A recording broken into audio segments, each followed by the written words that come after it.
Latest updates ఎప్పటికప్పుడు పొందడానికి Big TV WhatsApp channel follow అవ్వండి. లింక్ డిస్క్రిప్షన్ లో ఉంది. గత ఎన్నికల్లో ఘోర ఓటమి చవిచూసిన తర్వాత బీఆర్ఎస్ పార్టీలో మార్పులు జరుగుతున్నాయా? కేసీఆర్ తర్వాత స్థానం కోసం అటు కేటీఆర్, హరీష్ రావు మధ్య పోటీ నడుస్తున్న సమయంలో కల్వకుంట్ల కవిత కూడా రాజకీయాల్లో యాక్టివ్ కావటాన్ని ఎలా చూడాలి? ఢిల్లీ లిక్కర్ కేసులో ఇరుక్కుని జైలు నుంచి బయటకొచ్చాక కవిత దూకుడు పెంచారా? ఇది ఇప్పుడు తెలంగాణలో హాట్ టాపిక్గా మారింది. ఉన్నట్టుండి కేసీఆర్ తనయ ఉత్సాహంతో పార్టీ క్యాడర్ హ్యాపీగా ఉన్నా రెండో స్థానం కోసం మరో వ్యక్తి ఎంటర్ అయ్యిందనే పొలిటికల్ టాక్ నడుస్తుంది. బీఆర్ఎస్ పార్టీలో పవర్ సెంటర్ గా కల్వకుంట్ల కవిత మారటం హాట్ టాపిక్ గా మారింది. ఎన్నికల తర్వాత నిస్తేజంగా ఉన్న పార్టీలో ప్రస్తుతం పవర్ సెంటర్ గా మారారనే వార్తలు గుప్పమంటున్నాయి. ఢిల్లీ మద్యం కేసులో చాన్నాళ్లు జైల్లో ఉన్న కవిత రిలీజ్ తర్వాత దూకుడు పెంచారట. ఆమె రాజకీయ పునరాగమనం తర్వాత మరింత స్పీడ్గా దూసుకుపోతున్నారనే వాదన తెరపైకి వచ్చింది. అందుకు తగినట్లుగానే కవిత వరుస కార్యక్రమాలతో బిజీగా మారుతున్నారు. ఓవైపు కుల సంఘాలతో భేటీ అవుతూనే మరోవైపు ప్రభుత్వం పైన విమర్శలకు పదును పెడుతున్నారట. అంతేకాదు తెలంగాణలో మహిళల పక్షాన పోరాడేందుకు సన్నాహాలు కూడా చేస్తున్నట్లు టాక్ వినిపిస్తోంది. తెలంగాణ సంస్కృతిని పరిరక్షించేందుకు ప్రణాళికలు సిద్ధం చేసుకోవడంపై కేసీఆర్ తనయ తీవ్రంగా కసరత్తు చేస్తున్నట్లు సమాచారం. గత ఎన్నికల్లో పార్టీ ఓటమి తర్వాత బీఆర్ఎస్ డీలా పడిపోయిందట. అధినేత కేసీఆర్ ఫామ్ హౌస్ కే పరిమితం కాగా కేటీఆర్ ఫార్ములా ఈ కేసులో ఆరోపణలు ఎదుర్కొంటున్నారు. కాస్తో కూస్తో హరీష్ రావు పార్టీ కార్యకలాపాల్లో పాల్గొంటున్నారు. ప్రజాప్రభుత్వంలో భాగంగా సీఎం రేవంత్ రెడ్డి కఠిన నిర్ణయాలు తీసుకుంటున్న నేపథ్యంలో నేతలెవరూ బయటకు వచ్చే పరిస్థితులు లేవట. ఇలాంటి సమయాన్ని తనకు అనుకూలంగా మార్చుకునేందుకు కవిత ప్రయత్నాలు చేస్తున్నారట. రాష్ట్ర రాజకీయాల్లో ఆమె పవర్ సెంటర్ గా మారేందుకు స్కెచ్ వేసుకుంటున్నారట.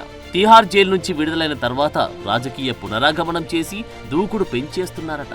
గతానికి భిన్నంగా రాజకీయ వ్యూహాలకు పదును పెడుతూ తన ఫైర్ బ్రాండ్ మార్క్ చూపిస్తున్నారని పొలిటికల్ వర్గాల్లో చర్చ సాగుతోంది.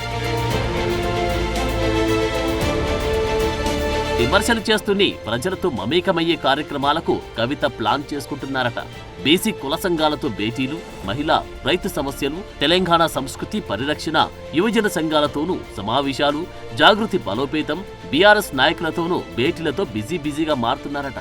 తండ్రి అన్నతో పాటు హరీష్ రావు పాత్ర అంతంత మాత్రంగా ఉండడంతో లాభం లేదని తానే రంగంలోకి దిగారంటూ వార్తలు గుప్పమంటున్నాయి. కవిత జైలు నుంచి విడుదలైన తర్వాత ప్రజా సమస్యలు, సామాజిక న్యాయం, సమానత్వం వంటి అంశాలపై పోరాటాలను భుజాన వేసుకున్నారట. అందులో తనకంటూ ప్రత్యేక పాత్ర ఉండేలా ప్లాన్ చేసుకుంటున్నారట. మరోవైపు వరుస ఓటములతో గడ్డుకాలంలో ఉన్న పార్టీ క్యాడర్లో పునరుత్తేజం నింపేందుకు పలు కార్యక్రమాలు చేపడుతున్నట్లు వార్తలు వినిపిస్తున్నాయి. తనకంటూ సొంతంగా క్యాడర్ తయారు చేసుకునే పనిలో కవిత నిమగ్నమైనట్లు సమాచారం. ఇప్పటి వరకు కేసీఆర్ తర్వాత పార్టీలో కేటీఆర్, హరీష్ రావు కీలకంగా భూమిక పోషిస్తున్నారు. కవిత పార్టీలో మాత్రమే కొనసాగుతున్నారు. భారత జాగృతి సంస్థ ఉన్నా అది కేవలం స్వచ్ఛంద సంస్థగానే కార్యక్రమాలు కొనసాగిస్తోంది. ప్రస్తుత రాజకీయాల్లో తాను అనివార్యమని భావించి ప్రజల్లోకి మరింత బలంగా వెళ్లేందుకు సిద్ధమయ్యారట. ఉమ్మడి జిల్లాల వారీగా జాగృతి నేతలతో భేటీలు నిర్వహించి అభిప్రాయాలను సైతం స్వీకరిస్తున్నారట.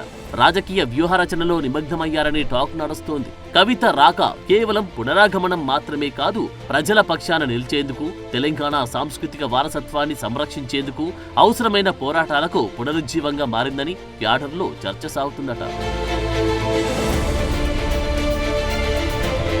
భారత జాగృతి సంస్థను మరోసారి క్రియాశీలకంగా మార్చేందుకు కవిత ప్లాన్ చేస్తున్నారట.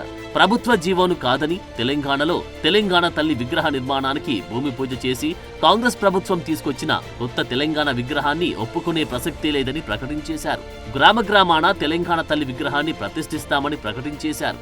జైలు నుంచి విడుదలైన అనంతరం ఇప్పటి వరకు 50కి పైగా బీసీ సామాజిక వర్గాల ప్రతినిధులతో సమావేశాలు నిర్వహించారట. మొత్తానికి తెలంగాణ రాజకీయాల్లో కవిత కీరోలుగా మారేందుకు యత్నిస్తున్నారట.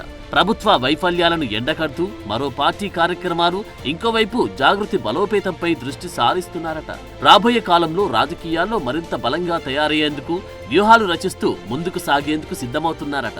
ఇక్కడ వరకు బాగానే ఉన్నా ఇదంతా పార్టీలో నెంబర్ 2 స్థానం కోసమేననే చర్చ సాగుతుంది. గత ఎన్నికల్లో పార్టీని విజయపదంలో నడిపించడంలో తండ్రి సోదరుడు విఫలం కాగా ప్రస్తుతం ఆ బాధ్యతలను స్వీకరించేందుకు తహతహలాడుతున్నట్లు ఊహాగానాలు వినిపిస్తున్నాయి.